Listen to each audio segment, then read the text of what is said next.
तो सर पहले आप जो भक्तियाँ करते थे उनसे आपको कोई लाभ नहीं मिला, और जो श्रद्धालु आज भी राधा स्वामी से या धन धन सतगुरु से जुड़े हुए हैं या वैष्णो देवी जाते हैं या कांवड़ लेके आते हैं, जैसे अभी सीजन आने वाला है कांवड़ लाने का, या अमरनाथ की यात्रा करते हैं या जो व्रत रखते हैं, उन जो शास्त्र विधि त्याग के मनमाना आचरण करते हैं, उन श्रद्धालुओं को आप क्या संदेश देना चाहते हैं?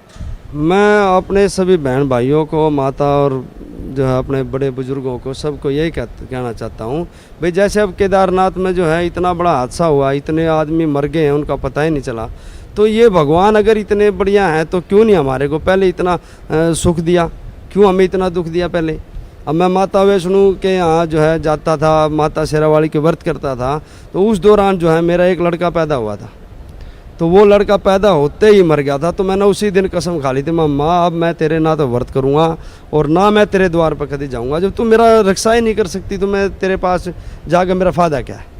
और मैं वहाँ पे जैसे गया था तो वहाँ पे क्या करते हैं, वे पांडे बैठे हैं वहाँ पे गुफा में, वो ऐसे पकड़ पकड़ के धक्के मारते हैं, जल्दी करो जल्दी, जो पैसे ज़्यादा चढ़ाता है उनको तो वहाँ पे हाँ हाँ आओ बैठो बैठो, बाकी सब चलो चलो धक्के मारो, वहाँ पे तो ये काम है जी। तो मैं भक्त समाज को यही कहूँगा कि इन सब जो है ना झूठे गुरुओं ने छोड़कर परमात्मा आए हुए हैं, इस परमात्मा की शरण ज्ञान करो। मालिक ने वो मौज मचा रखी जो पूरे विश्व में कोई नहीं मचा सकता, और ऐसा सच्चा ज्ञान सारे सभी सदग्रंथों के आधार पर परमात्मा ज्ञान दे रहे हैं, कोई झूठा नहीं। अब पढ़े लिखे हमको अनपढ़ थोड़ी ना जो हमने कोई बेवकूफ़ बना देगा, पहला बतेरा बेवकूफ़ बना लिया ना हमारा।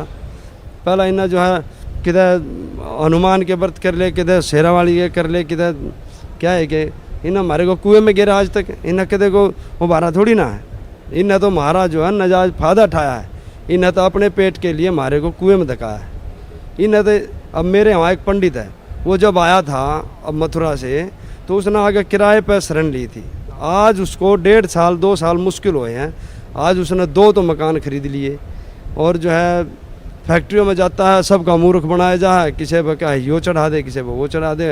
वे बेचारे गौदान करते हैं, वो गौवान ले लगे बेचा है वहाँ पे, उसका न्यू नहीं पता आज कितना पैसा है, गिनती है नहीं उसकी, लोगों पे ब्याज पे पैसा देने लग रहा है। मेरे से बोला भाई अगर जब तेरे जैसे सारे हो गए तो हमने भूखा मरना पड़ेगा। मैं कहा भाई ठीक से, ये वो तो तू जान, तू विचार हमारे साथ, तू क्यों भूखा मरेगा, परमात्मा छकान लग रहे। मगा सब क्या की मौज कर रखे मालिक ने, परमात्मा के खुले भंडारे चल रहे हैं भाई, चाल तू देसी घी के रो भी न्यू कोने अगले भाई, वहाँ पर कुछ मिलता है कोने अकपी से देने पड़ा पर्ची कटा कुछ भी कोने वहाँ तो वो बस मेरी बात सुनकर बाज गया कि उसने अपना स्वार्थ चाहिए, मारे जिए जाओ नरक में। इसलिए जो है मेरा इस भक्त समाज से पूरे से ही यही प्रार्थना है कि सतलोक आश्रम बरवाड़ा आओ, परमात्मा आए हुए हैं, और आके अपना कल्याण कराओ, नाम दीक्षा उपदेश लेके और नियमा में रह के। परमात्मा कहते हैं मेरे नियमा में जो रहेगा भाई उसने क्या है कि दिक्कत नहीं छोड़ूंगा। तो भाई अपना आओ और परमात्मा की शरण ग्रहण करो, और मालिक की नाम दीक्षा लेकर मालिक के बताए हुए रास्ते पे चलकर अपना कल्याण कराओ। मैं तो यही कहूँगा भाई झूठे गुरु बात अपना पीछा छुड़वाओ। सत्साई जी, धन्यवाद आपका, बहुत बहुत धन्यवाद। बहन जी नमस्कार। नमस्कार सत साहब जी। बहन जी क्या शुभ नाम है आपका? कोमल दासी। बहन जी कहाँ से आए आप? जिला करनाल, तहसील निगदू। तो बहन जी संत रामपाल जी महाराज की शरण माने से पहले आप कौन सी भक्ति करते थे? हम ब्रह्मा विष्णु महेश की भक्ति करते थे, शेरावाली माता दुर्गा की मैं बहुत ज़्यादा भक्ति करती थी, और ठाकुर जी को बहुत नहला के सुबह उनको कपड़े डला के कच्चे दूध में पालने में झुलाती थी। तो बहन जी जो ब्रह्मा विष्णु महेश की, ठाकुर जी की, शेरावाली माता की आप भक्ति करते थे, उस भक्ति का आपको क्या लाभ मिला? हमें कुछ भी लाभ नहीं मिला, कुछ भी किसी प्रकार का भी। मैं बचपन से ही, मेरी आँखों के सामने 7 साल की थी, मेरी मम्मी को काट दिया था। उसी कमरे में ब्रह्मा विष्णु महेश की तस्वीरें लगी थी। बहुत बचपन से ही मैं सवाल जवाब करती थी, क्या भगवान आपके सामने ऐसा काम हो सकता है?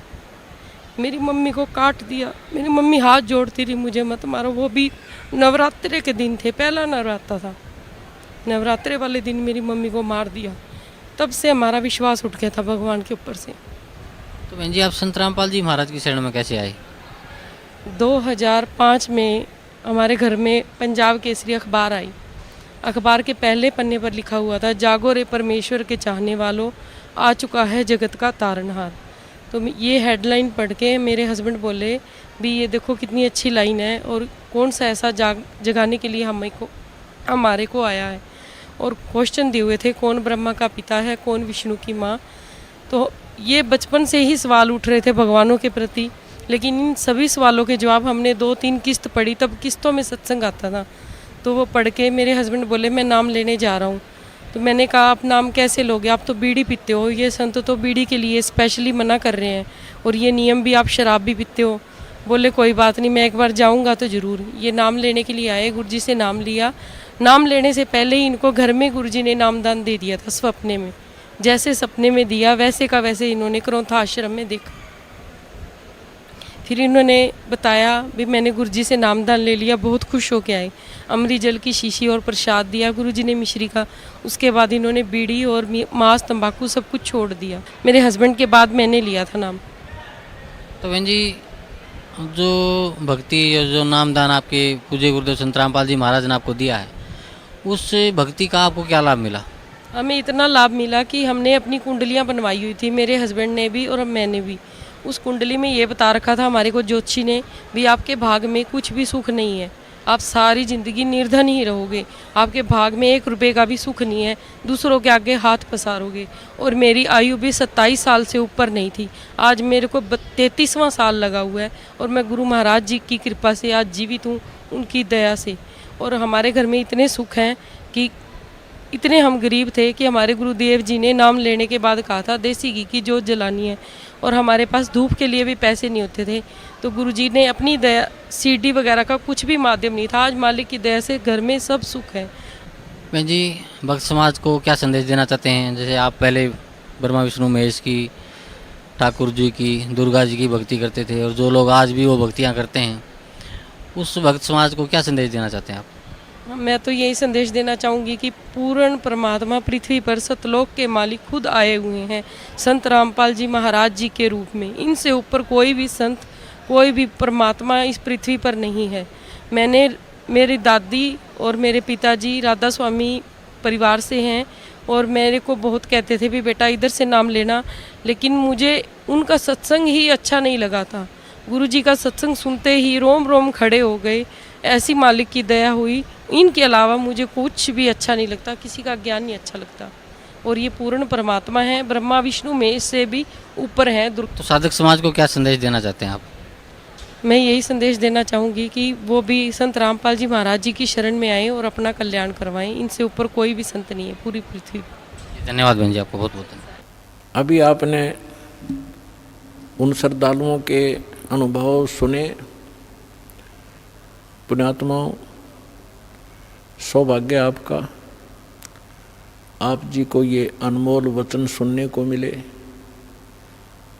और इन भक्तों के इन अनुभवों से जो परमात्मा सुख देता है, हम परमात्मा को इसलिए याद करते हैं कि जब तक हम शरीर में रहें, हमारा शरीर स्वस्थ रहे, हमारे बच्चे ठीक रहें, हमारे परिवार पर कोई आपदा ना आवे, तो इन सभी संकटों से केवल कबीर परमात्मा ही बचा सकते हैं।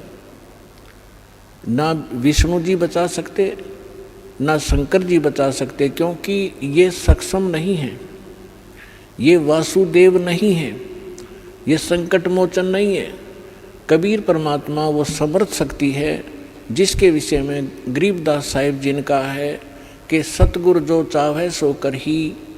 क्योंकि परमात्मा यहाँ जब आते हैं वो सतगुरु भी रूप धारण करते हैं, सतगुरु की भूमिका भी करते हैं। यदि सतगुरु हैं तो परमात्मा ही हैं, और परमात्मा के ज्ञान से परिचित उनके कृपा पात्र भी सतगुरु होते हैं, और वो परमात्मा भी होते हैं। तो गरीबदास साहिब जी ने कहा था कि सतगुरु जो चाहे सो कर ही, और 14 कोट दूत जमडर ही, ऊत भूत जम त्रास निवारे, और चित्रगुप्त के कागज पाड़े। अभी आपने इन भक्तों से सुना, और इस बहन ने बताया कि मेरी आयु भी 27 साल से आगे नहीं बता रखी थी, हमारी जन्म कुंडली थी, और आज ये 33 वर्ष की होगी। तो परमात्मा अपने भक्त की आयु भी बढ़ा देता है, लेकिन सच्ची लगन हो, नियमित रहे, कबीर साहब कहते हैं, जब तक हंसा हमरी आना, काल लगे ना तेरा बाना। जब तक ये हंस आत्मा मेरी मर्यादा में रहेगा, तब तक काल का अटैक आपके ऊपर नहीं हो पाएगा। हम मार खाते हैं, गफलत कर देते हैं, लोक लाज में आकर मर्यादा भंग कर देते हैं और फिर कहते हैं हमने नाम ले रखा था, हानि होगी। कभी नहीं हो सकती। दास का 19 वर्ष से अनुभव है इस परमात्मा के मार्ग में। वैसे तो 1988 से दास जुड़ा है, लेकिन 1994 से गुरुदेव ने जब से आदेश दिया है नाम देने का, और दिन दिन भी भक्तों ने सच्चे दिल से भक्ति की है, आज उनके वारे न्यारे कर रखे हैं। तो हम मार खाते हैं अपनी नालायकी के कारण। जैसे सीता ने मार खाई थी, उसको बता दिया था कि इस रेखा से बाहर मत जाना, और उसने यही सोचा था क्या फ़र्क पड़ता है, अभी आटा दे के आ जाऊंगी वापस। ऐसी आई वापस, दुनिया का नाश करा दिया और 12 वर्ष तक वहाँ पड़ी रही, सड़ती रही उस रावण की कैद में। तो पुण्यात्माओं, मर्यादा में रहना और भक्ति करना, 101 पीढ़ी पार हो जाएगी आपकी। बोलो सतगुरुदेव।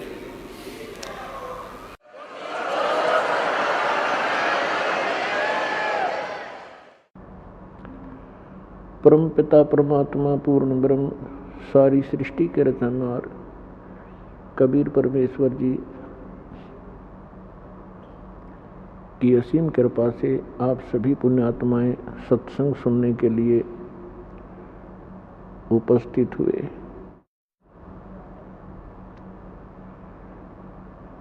परमात्मा की वाणी में प्रमाण है कि लख बर सूरा जूझ ही, लख बर सावत दे, लख बर यति जहान में, तब सतगुरु शरणा ले।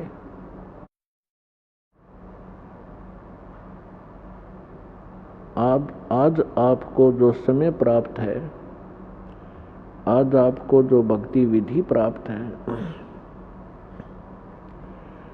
चाहे वो किसी भी कारण से सतलोक आश्रम बरवाला जिला हिसार हरियाणा में पहुंचा है, चाहे किसी भाई बहन के कहने से या कोई किसी संकट से दुखी, या कोई ज्ञान से प्रेरित होकर यहाँ पहुँचे हैं, तो सभी पुण्य आत्माएं हैं। यहाँ आना आम आत्मा के बस की बात नहीं है। जब तक प्राणी के पूर्व जन्मों के शुभ संस्कार अत्यधिक नहीं होते, तब तक वो सतगुरु प्राप्त नहीं कर सकता। और सतगुरु और परमात्मा में अंतर नहीं होता।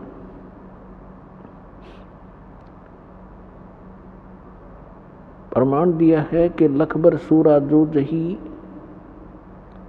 लख बर सावत दे, लख बर यति जहान में, तब सतगुरु शरणा ले। आप सभी पुण्यात्माएं युगों युगों से परमात्मा पाने का भरसक प्रयत्न कर रहे हैं। आपने बहुत साधनाएं की, कभी ना कभी आप परमेश्वर कबीर जी की शरण में भी अवश्य रहे हो, लेकिन हम परमात्मा को पहचान नहीं सके। परमात्मा की शरण में हम भक्ति युक्त तो हो गए, लेकिन सतलोक अपने निज स्थान नहीं पहुंच पाए, जिस कारण से वो पुण्यकर्मी प्राणी इस काल के लोक में बहुत से महत्वपूर्ण पदों को प्राप्त होता है और उसके पश्चात फिर से 84 लाख योनियों के चक्कर में पड़ जाता है। अब जैसे ये भक्ति काल चल रहा है, भक्ति युग है परमात्मा का निर्धारित किया हुआ, और इसमें अरबों खरबों की संख्या में मानव शरीरधारी प्राणी सतलोक जाएंगे। और अब भी जो कर्महीन इंसान फिसल गया इस मार्ग से, फिर वो असंख्यों युग तक लाइन पर नहीं आ सकेगा। तो क्या बताते हैं, लखबर सूरा जूझही। अब जैसे ये भक्ति काल चल रहा है, हजारों युग तक ये सत्य साधना चलेगी, और फिर इस भक्ति को करते हुए प्राणी बीच में कोई फिसल गए, भक्ति नहीं करी, बीच में छोड़ दिया, तो फिर वो आत्माएं इस काल के जाल में फंसी रह जाएंगी। और इसने यहाँ अपना एक धंधा चला रखा है, रेस्टोरेंट बना रखे हैं ऊपर के लोकों में। विष्णु जी ने अपने लोक में, ब्रह्मा जी ने अपने लोक में, शिव जी ने अपने लोक में, गणेश और दुर्गा जी ने अपने लोकों में, और इस काल ने ब्रह्म लोक बना रखा है अपना रेस्टोरेंट। और ये भक्ति युक्त प्राणी वहाँ जाते हैं, अपनी ही पुण्य कमाई से वहाँ सर्व सुविधाएं प्राप्त करते हैं इस काल के लोग की। और जब इनके पुण्य समाप्त हो जाते हैं, ये पुण्य पटक दिए जाते हैं, कोई गधे की योनि में, कोई कुत्ते की योनि में। और उसके बाद फिर भी मनुष्य शरीर जब कभी प्राप्त होता है, तो उस पुण्यात्मा के अंदर फिर से तड़प भगवान की बनी ही रहती है। वो फिर से शुरू करता है, परमात्मा दयालु हैं, फिर उनका नियम है, विधान है, प्रत्येक युग में आते हैं, उनको नए सिरे से फिर चार्ज करते हैं। तो परमात्मा की शरण में आप जी ने बहुत अच्छी अच्छी साधनाएं की हैं। और जैसे लखबर सूरा जूझही, एक सूरवीर होते हैं, सूरमा जिसे कहते हैं, ये बहुत बड़ी पुण्यकर्मी प्राणी होते हैं। सूरवीर वो होते हैं जो कभी अन्याय करते नहीं और अन्याय सहन नहीं करते, और जब भी कभी कोई युद्ध के मैदान में वो खड़े हो जाते हैं, या तो सामने वाले को मार डालते हैं या स्वयं टुकड़े टुकड़े हो जाते हैं, वो पीछे नहीं हटते। ये पुण्यकर्मी प्राणी के अंदर एक विशेष गुण होते हैं। लखबर सावत दे, बहुत से पहले के प्रमाण मिलते हैं कि जिस व्यक्ति के हाथ घुटनों से नीचे तक जाते हों, उनको सावत देह युक्त कहा जाता है। वो भी बहुत पुण्यकर्मी प्राणी होता है, बहुत पुण्यकर्मी प्राणी होता है। उसके अंदर भी एक विशेष गुण होते हैं, बड़ा सहनशील होता है, कभी दुराचार करता नहीं, कोई अन्याय नहीं करता, और ना ही किसी को करने देता है। और लखबर यति जिहान में, यति जैसे सुखदेव ऋषि थे, वो बड़े यति थे, लेकिन भक्ति साधना ठीक नहीं थी उनकी, फिर भी वो गुण था उसके अंदर। राजा जनक के पास जब वो दीक्षा प्राप्त करने के लिए गए, राजा जनक जी ने उनकी परीक्षार्थ उनका आसन एक अलग कमरे में लगा दिया और उसकी सेवा के लिए एक नौकरानी भेज दी और नौकरानी को कुछ संकेत दे दिया, ऐसे ऐसे करना। नौकरानी उनको खाना खिला करके उन्हीं के बेड पर बैठ गई। सुखदेव ऋषि उस बेड से के ऊपर आगे को सरक गया। लड़की और निकट जाने लगी तो बेड छोड़कर वो बाहर खड़ा हो गया और कहा, बहन ए बेटी, आप बाहर जाइए, आप यहाँ ना रहिए। जब उस लड़की ने जाके राजा जनक से बताया कि ये ऐसे ऐसे किया और ये महापुरुष बहुत ही सूचे हैं, तो वो यति कहलाता है। तो यहाँ परमात्मा कहते हैं, लखबर सूरा जूझही, लखबर सावत दे और लखबर यति जहान में, तब सतगुरु शरणा ले। तो आप जी ऐसे ऐसे भी रहे हो, सदा ऐसे नहीं जैसे आज आप कोई किसी रोग से पीड़ित है, कोई किसी टेंशन से ग्रस्त है, आप ऐसे नहीं थे। इस कलयुग ने हमारा सारा काम बिगाड़ दिया। इस काल भगवान ने हमें भक्तिहीन और शुभ संस्कारहीन कर दिया। फिर इसी के साथ साथ बताया है कि जो सत साधना नहीं करते, जिनको सतगुरु नहीं मिलते, उनके विषय में बताया है कि जैसे एक समय गोरखनाथ जी और परमेश्वर कबीर जी की गोष्ठी हुई थी और गोरखनाथ जी ने अपनी सिद्धि विधि दिखाई थी, परमात्मा ने उसकी सारी सिद्धि फेल करके और उसको फिर सेट किया था। गोरख जी को ये ज्ञान सुनाया था। गोरखनाथ जी इस ज्ञान से को ग्रहण करके वक्ता बन गए और इस ज्ञान के अंदर इतनी कसक है, प्रत्येक आत्मा इससे प्रभावित होती है जो दास आपको सुना रहा है। और कोई नालायक आदमी आप पे वक्ता बनकर फिर नाम देने लग गया तो वो अपने कर्म तो बिगाड़ता ही है और भी बहुत से प्राणियों का नाश करने का, उनके जीवन नाश करने का दोष भी अपने सिर पर ले जाता है। तो गोरखनाथ जी ने ऐसा ही किया। इस ज्ञान के आधार से लाखों लोगों को अपने पीछे लगाया, जिसमें बहुत से राजा लोग भी प्रभावित हुए, पर उसके पास ज्ञान नहीं था। ज्ञान मीन वो मंत्र नहीं था जिसका मोक्ष हो। ज्ञान अलग चीज है, समाधान मूल वस्तु है। तो यहाँ सूक्ष्म वेद में गरीबदास साहिब जी ने कहा है परमात्मा से प्राप्त इस ज्ञान के आधार से कि गोरख से ज्ञानी गणे और सुखदेव जति जहान और सीता सी बहु भारिया पर संत दूर स्थान। क्या बताते हैं कि गोरख जैसे ज्ञानी परमात्मा के इस ज्ञान में सुनकर बहुत से मिल जाएंगे और सुखदेव जैसे यति भी बहुत मिल जाएंगे जो अपनी नेक नीति से रहने वाले, और सीता जैसी सती बहन बहुत मिल जाएंगी पत्नी, लेकिन संत बड़ी मुश्किल से मिलेगा। गोरख से ज्ञानी गणे सुखदेव जति जहान और सीता सी बहु भारिया, लेकिन संत दूर स्थान, संत के घर बहुत दूर है। तो पुण्यात्माओं, अभिमान ना समझना इस दास का। आज वर्तमान में आपको ये संत मिला है, परमात्मा कबीर जी की दया से आपके ऊपर विशेष रहम किया है परमात्मा ने। इस रजा को बनाए रखना, बिगाड़ना नहीं। बिगाड़ते देर नहीं लगती, बनते बहुत समय लगता है।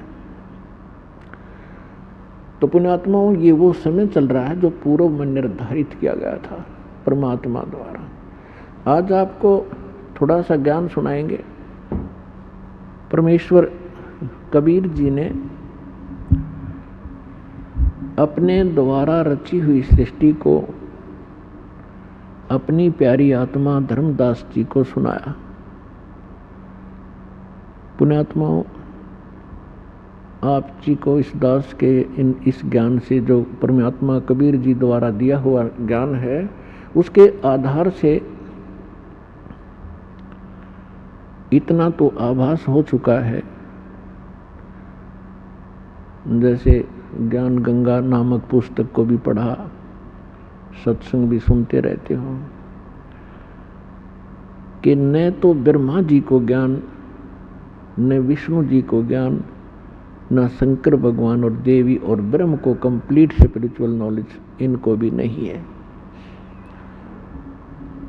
क्योंकि अपने द्वारा रची हुई सृष्टि को परमात्मा स्वयं ही आकर बताते हैं,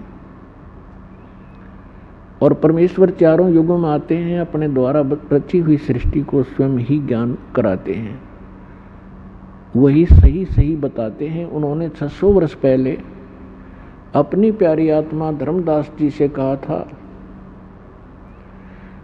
कि धर्मदास जी, जब तक ये मानव, ये प्राणी मेरे द्वारा रची हुई सृष्टि के इस ज्ञान को ठीक से नहीं समझेंगे, तब तक ये कोई भी अध्यात्म ज्ञान ग्रहण नहीं कर सकते, और न ही इनको किसी भी अध्यात्म ग्रंथ का कोई सिर पैर पता लग सकता।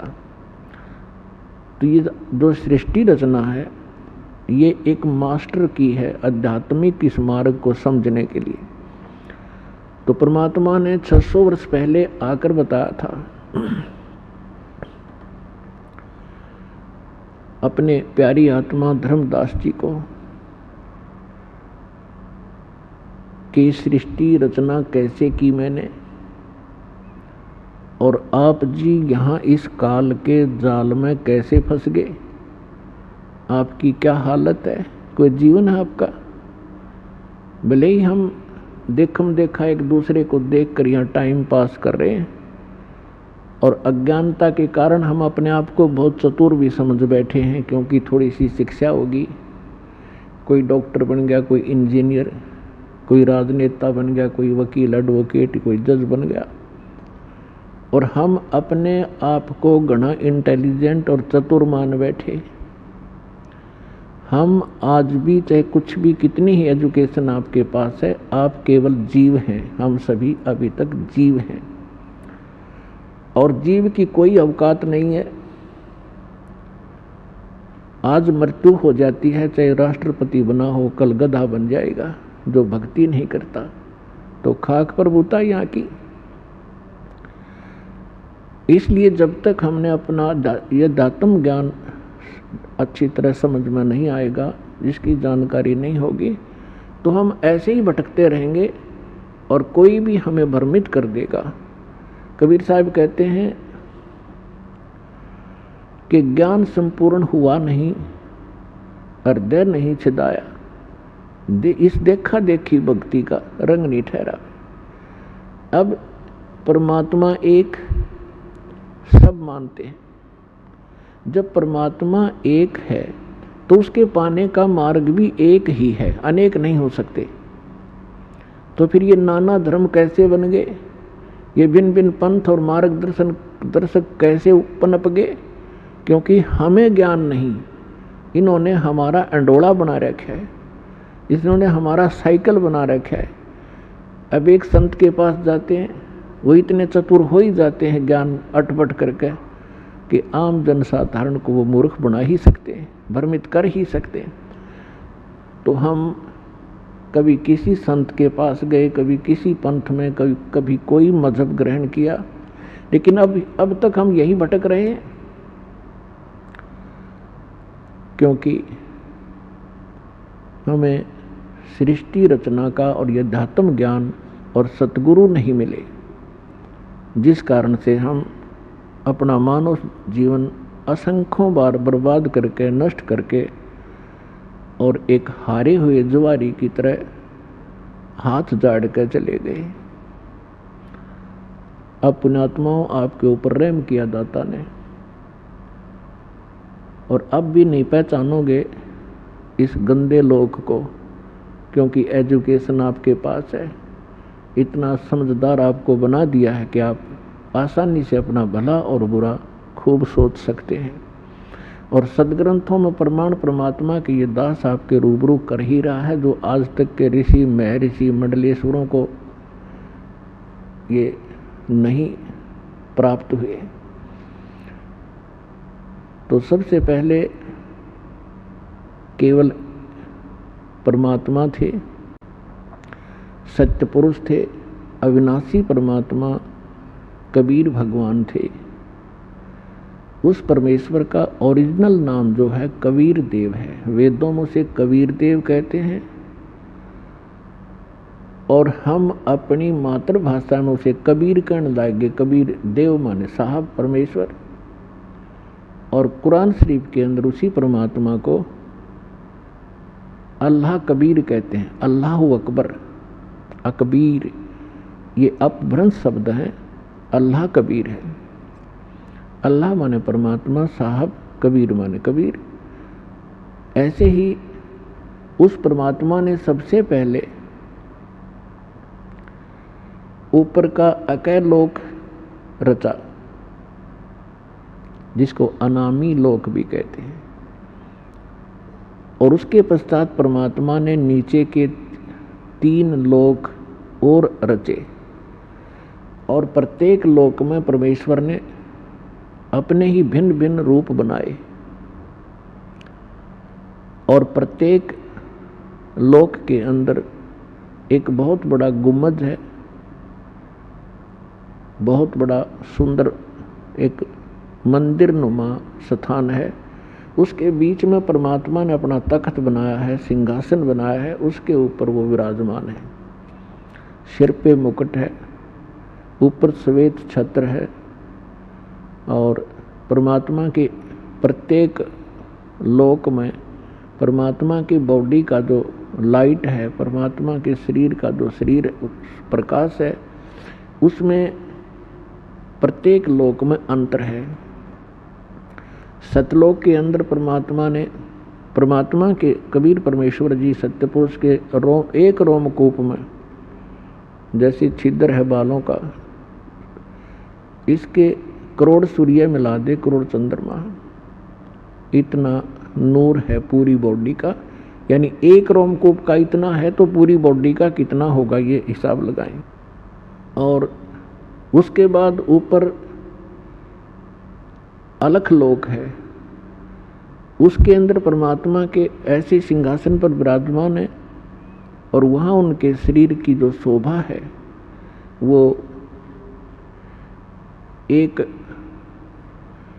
रोमकूप में अरब सूर्य और इतने चंद्रमा दोनों मिला दे तो भी परमात्मा के एक रोमकूप की जो रोशनी है वो तेज है। उसके बाद अगम लोक है। अगम लोक के अंदर परमात्मा के एक रोमकूप की रोशनी खरब सूर्य के तुल्य है। एक रोमकूप की सारी बॉडी की कितनी होगी आप हिसाब लगाएं। उसके बाद जो अकय लोक में परमात्मा विराजमान है, तो उनके एक रोमकूप की जो रोशनी है शंख सूर्य, नील पद्म शंख सूर्य जितने प्रकाश है। सतलोक के अंदर परमात्मा ने सबसे पहले सृष्टि रचना की। परमेश्वर कबीर जी ने आदरणीय धर्मदास साहिब जी को बताया, तो वो ज्ञानदास अपने शब्दों में आपके रूबरू करेगा। सबसे पहले परमात्मा ने एक वचन से 16 द्वीपों की रचना की सत्यलोक में, और फिर परमेश्वर ने अपने वचन से 16 सुत उत्पन्न किए, 16 पुत्र। प्रत्येक को एक एक द्वीप में रहने का आदेश दिया। कुछ समय उपरांत परमात्मा ने अपने उन्हीं 16 उत्पन्न पुत्रों में से, जिनमें से एक अचिंत है, उसका नाम अचिंत है, उससे कहा कि आप सृष्टि रचना करें, और परमात्मा ने उसको शक्ति दे दी, वचन दे दिया, आशीर्वाद दे दिया। अचिंत ने अपने वचन से अक्षर पुरुष की उत्पत्ति की, और परमात्मा ने उन्हीं प्रत्येक द्वीप में एक मान सरोवर की रचना की। उस सतलोक के अंदर एक मान सरोवर की रचना भी उन द्वीपों के साथ ही की। और छोटे छोटे सरोवर तो सभी लोकों द्वीपों में बनाए ही जाते हैं। तो अक्षर पुरुष स्नान करने के लिए उस मान सरोवर में चले गए, तो पुण्यात्मा वहां श्वासों से शरीर नहीं है, तो वहां जाकर के उसने पहले स्नान किया, फिर उस शीतल जल के अंदर आनंद से लेट गए, निंद्रा आ गई। काफी समय तक वो बाहर नहीं आए। अचिंत ने परमेश्वर से कहा कि परमात्मा अक्षर पुरुष उठ नहीं रहा है, और मैं सृष्टि रचने में हेल्पलेस हूँ, विवश हूँ, जब तक वो सरोवर से बाहर नहीं आएगा। तब परमात्मा ने कहा कि बेटा, मैंने आपको इसलिए ये सृष्टि रचने के लिए कहा था, और मुझे मालूम था कि आप नहीं कर सकते, लेकिन बीच में आपके कर्म बिगड़ जाते, आप सभी अपनी महिमा की भूख में कहीं गड़बड़ ना कर देते। इसलिए समर्थ का काम समर्थ ही कर सकता है, आगे से सावधान रहना पुत्र। यानी इस झटके से उन सभी जितने भी पुत्र थे जब तक उत्पन्न हुए थे, उन सभी को ये एक अच्छा लेसन प्राप्त हुआ। उसके बाद परमात्मा ने क्या किया, उसी सरोवर से थोड़ा सा अमृत लिया, अपने वचन से एक अंडा बना दिया। अंडे में अपने ही बॉडी से, शरीर से, वचन से एक आत्मा उसमें प्रवेश कर दी और उस अंडे को उस सरोवर में छोड़ दिया। अंडा गड़गड़ करता हुआ जा रहा था, काफी विशाल अंडा बना दिया। एक तो पुण्यात्माओं, भक्ति मार्ग के अंदर, अध्यात्म मार्ग में आप अपने विज्ञान को मत अड़ाना, क्योंकि अध्यात्म मार्ग में कोई इम्पॉसिबल चीज नहीं होती। हमारी बुद्धि उसको ग्रहण नहीं कर पाती, वो हमारी कमजोरी है। इसलिए कोई भी ज्ञान दास आपको बतावे वो गॉड गिवन है। आप बालक में आपकी बुद्धि नहीं कैच करे तो उसको नकारा ना करना, स्वीकार करना। अब ज्यों ही वो अंडा नीचे को जा रहा था, अक्सर पुरुष की निंद्रा भंग होगी। जैसे कोई किसी को अधूरी निंद्रा से जगा दे किसी कारण से भी, तो उसको थोड़ा सा क्रोध होता है। इसी शोर आवाज से वो जागा और क्रोध से देखा कि किसने मेरी निंद्रा भंग करी। वो कोप अंडे में प्रवेश हुआ, जिस कारण उस कोप से अंडा फट गया। उसमें से ये ज्योत निरंजन सर्वपुरुष निकला। परमेश्वर ने कहा कि तुम दोनों बाहर आओ और अचिंत के द्वीप में चले जाओ। अक्षर पुरुष और सर्वपुरुष ये दोनों आज्ञा का पालन करके अचिंत के द्वीप में चले गए। उसके बाद परमेश्वर सत्य पुरुष ने, कबीर जी ने अपने वचन से हम सभी आत्माओं की रचना की और हमारे लिए सबके अलग अलग महल बनाए, सुंदर द्वीप बनाए, बहुत लंबे चौड़े, और पूरे सतलोक को सदाबहार वृक्षों से युक्त कर दिया। और वहाँ का जो मटेरियल है, वहाँ के जो पदार्थ हैं, बहुत ही स्वादिष्ट और कभी नाश न होने वाले, कभी समाप्त न होने वाले हैं। फिर क्या हुआ, कुछ दिनों के बाद इस ज्योत निरंजन के अंदर एक खरपतवार पैदा हुआ, खुरापात। इसने क्या विचार किया कि हम 3 जने एक द्वीप में रह रहे हैं और सभी जितने हमारे भाई हैं वो अन्य भिन्न भिन्न द्वीपों में हैं, रह रहे हैं। तो उसने क्या अपनी बुद्धि से सोचा, उसने तप शुरू किया।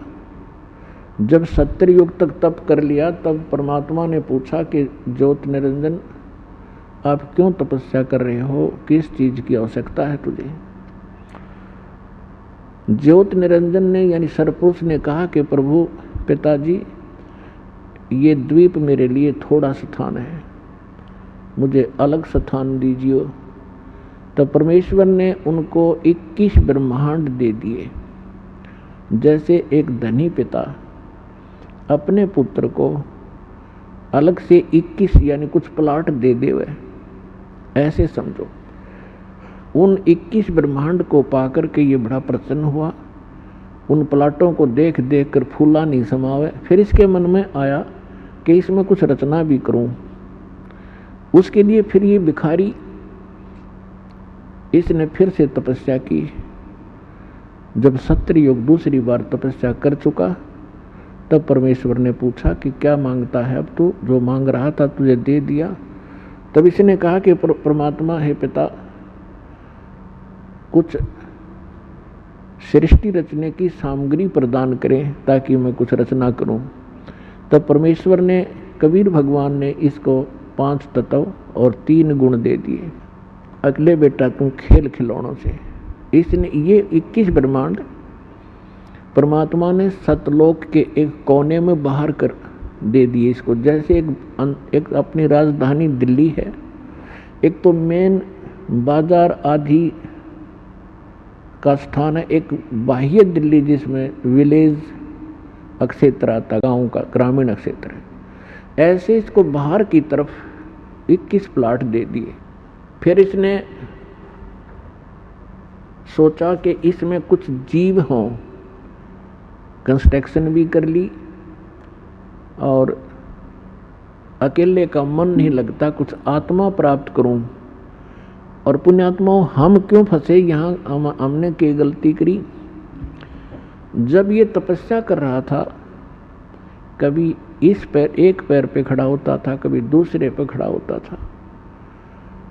हम इसकी इन अदाओं पर फिदा हो गए और हम परमात्मा को भूलकर जो सर्व सुख हमें दे रहा था, इस पर आसक्त हो गए। और पुण्यात्माओं, ये रोग आज भी हमारे अंदर विद्यमान है, जिस रोग से हम मार खा चुके हैं। जैसे एक हीरो या हीरोइन अपनी रोजी रोटी के लिए अटपट करते हैं, वो चटक मटक करते हैं, कलाबाजी करते हैं, और ये भोले बच्चे, युवा वर्ग, उनका ड्रामा देख के, उनकी एक्टिंग देख करके उन पर आसक्त हो जाते हैं। ये मेरा फेवरेट हीरो है, ये मेरी फेवरेट हीरोइन है। तो यह बुद्धि हमारी वहाँ से चली थी, बुद्धि भ्रष्ट हुए हम।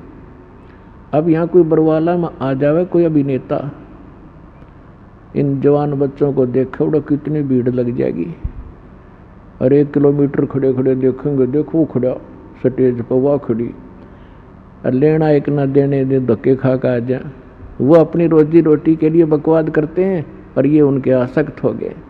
तो ये रोग हमारा वहाँ से लगा था।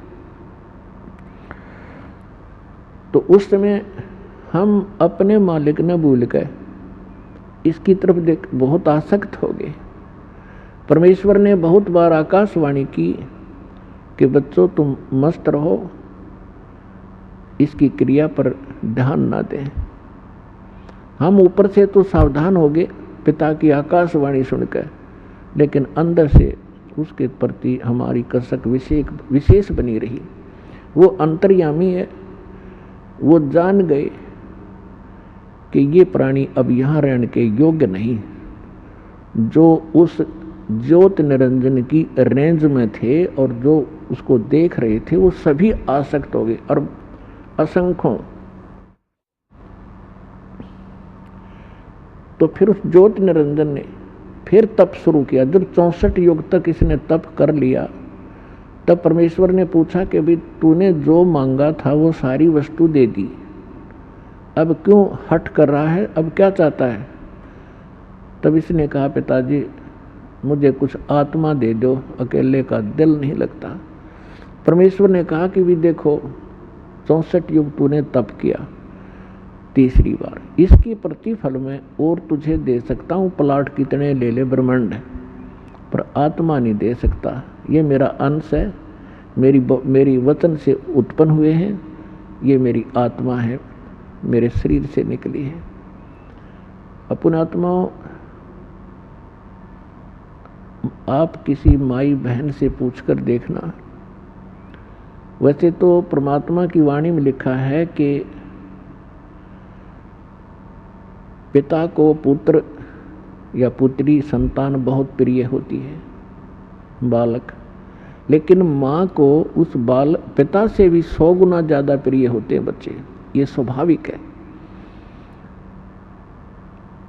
तो इसी प्रकार उस परमात्मा के हम बालक हैं, हम उसकी बॉडी से निकले हैं, उनका एक विशेष लगाव है हमारे से।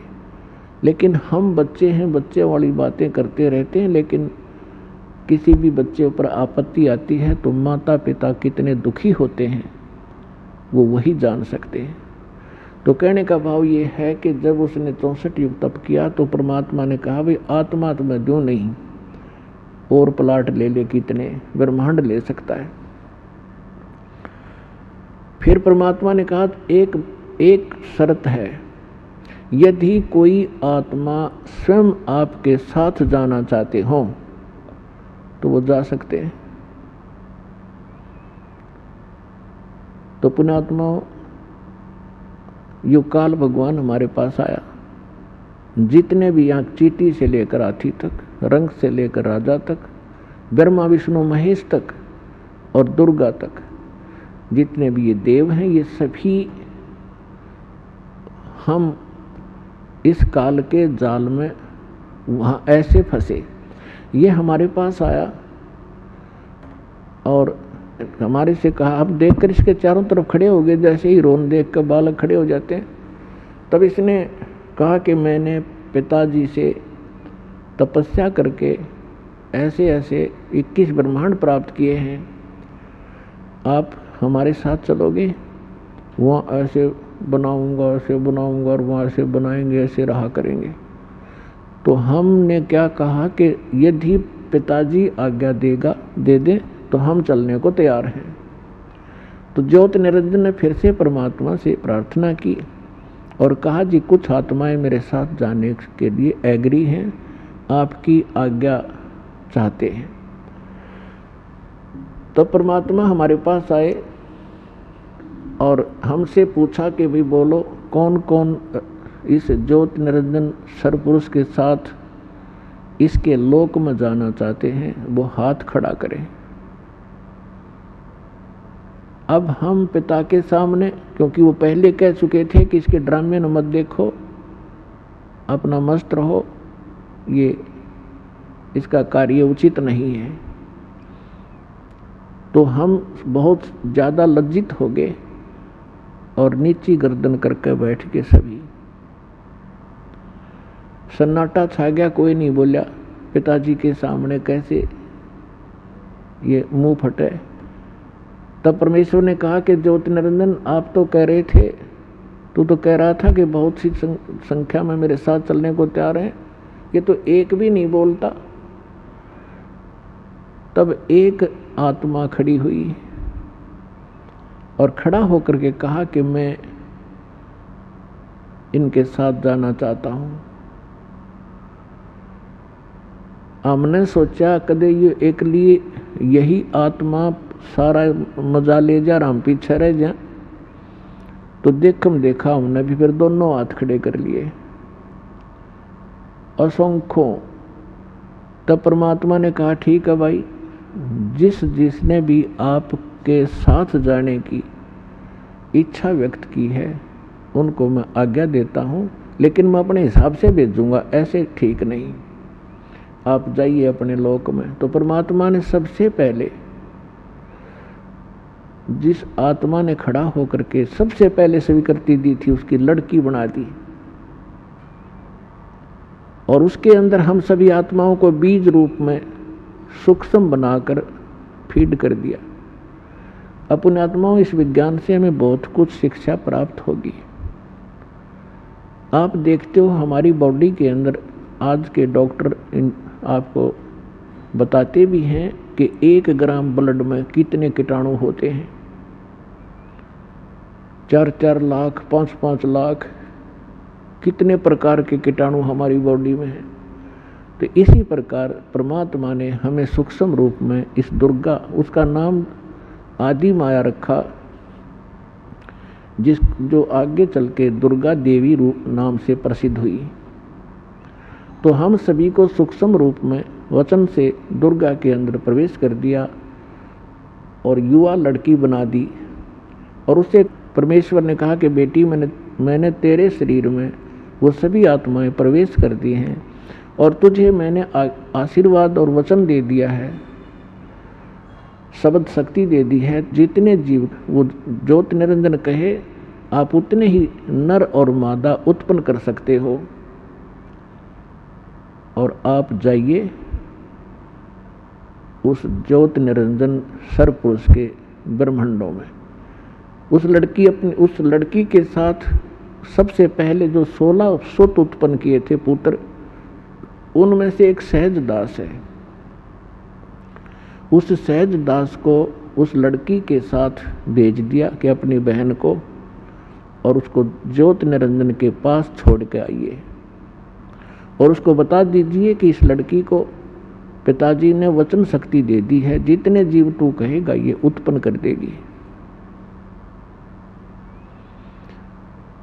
सहजदास जी ने आज्ञा का पालन किया, अपनी बहन को लेकर के वहां पहुंचा।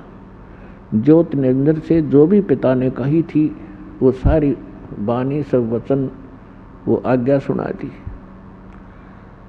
और कहा कि इस लड़की बहन के शरीर में वो सभी आत्माएं हैं जो तेरे साथ आने की इच्छुक थी और इसको वचन दे रखा है जितने तू नर मादा कहेगा उतने ही ये उत्पन्न कर देगी। जोगजीत वहां छोड़कर अपनी बहन को वापस आ गया। अब युवा होने के कारण लड़की का रंग रूप निखरा हुआ था। अपने आत्माओं, ये रोग भी यहाँ के प्रत्येक प्राणी में वहीं से लगा था। अकेली लड़की को देखकर इस काल के मन में बड़ा दोष उत्पन्न हुआ, इसके आव भाव बिगड़ गए, लड़की के साथ बदतमीजी करने लगा। दुर्गा ने अपनी इज्जत रक्षा के लिए बहुत सी विनय की और बहुत से एग्जाम्पल भी किए कि ज्योति निरंजन विचार कर, पिताजी की दी हुई वचन शक्ति मेरे पास है और जितने जीव तू कहेगा मैं उत्पन्न कर दूंगी। तू मेरे साथ ये जुल्म ना कर, बदतमीजी मत कर, ये ग्रस्त सृष्टि ना प्रारंभ कर। और देख, पहले आप अंडे से उत्पन्न हुए पिताजी के वचन से उन्हीं की आत्मा हो तुम मैं उन्हीं के वचन से मैं उत्पन्न हुई हूँ। तू मेरा बड़ा भाई है, मैं तेरी छोटी बहन हूँ और बहन भाई का ये क्रम महापाप का कारण होता है, तू ऐसा जुल्म ना करे। पर इसने एक नहीं सुनी और हद से ज्यादा बढ़ गया बदतमीजी करता हुआ और कहा कि यहाँ और तू और मैं हैं और यहाँ कोई नहीं आ सकता। लड़की ने देखा कि ये तो बकवास करने पर तुल गया, अपना सूक्ष्म रूप बनाया और जो ही वो बकवाद करने के लिए मुंह खोले हुए था, आलिंगन करता हुआ उसके मुख के माध्यम से और पेट में चली गई और कहीं अपनी इज्जत की रक्षा उसने कहीं लगी नहीं, कोई बचाव का स्थान नहीं दिखा और वहाँ से पुकार किया कि हे पिताजी मेरी रक्षा करो, मेरे साथ ऐसे ऐसे बदतमीजी कर दी और अपनी इज्जत रक्षा के लिए मैंने इसके पेट में शरण ले रखी है, मुझे बचाओ। परमात्मा को पता था कि इन्होंने भरी थाली का ठोकर मार दी, यह सारे सुख उपलब्ध थे और इस दुष्ट के साथ ही आकर्षित होकर इससे लेंगे टिंडे। अपने आत्मा बहुत सी शंकाएं उत्पन्न होती हैं प्रथम बार जो इस सृष्टि रचना को सुनते हैं, लेकिन ये कोई डूम बाट के गीत नहीं है। हमने आज तक जो भी ज्ञान सुन रखा था वो बिल्कुल इनकम्प्लीट था, कोई सिर पैर नहीं था उस ज्ञान का। तो यहाँ परमात्मा ने क्या किया, अपने ही पुत्र जोगजीत का रूप बनाया और वहाँ ज्योति निरंजन के उस 21 ब्रह्मांड में पहुँच गया, उस स्थान पर जहाँ वो खड़ा था। जोगजीत को देखकर वो एकदम सतर्क हो गया और कहा कि ज्योति निरंजन तूने बड़ा जुल्म कर दिया और आदेश सुन ले परम पिता का, आज से तेरा नाम काल होगा। तो उस लड़की का काल का कारण बना क्योंकि इसने अपनी इज्जत रक्षा के लिए तेरे पेट में शरण ली। लड़की को परमात्मा ने जोगजीत रूप में ज्योति निरंजन का पेट चाक करके वचन से वो लड़की बाहर निकाल दी, पेट चीर के।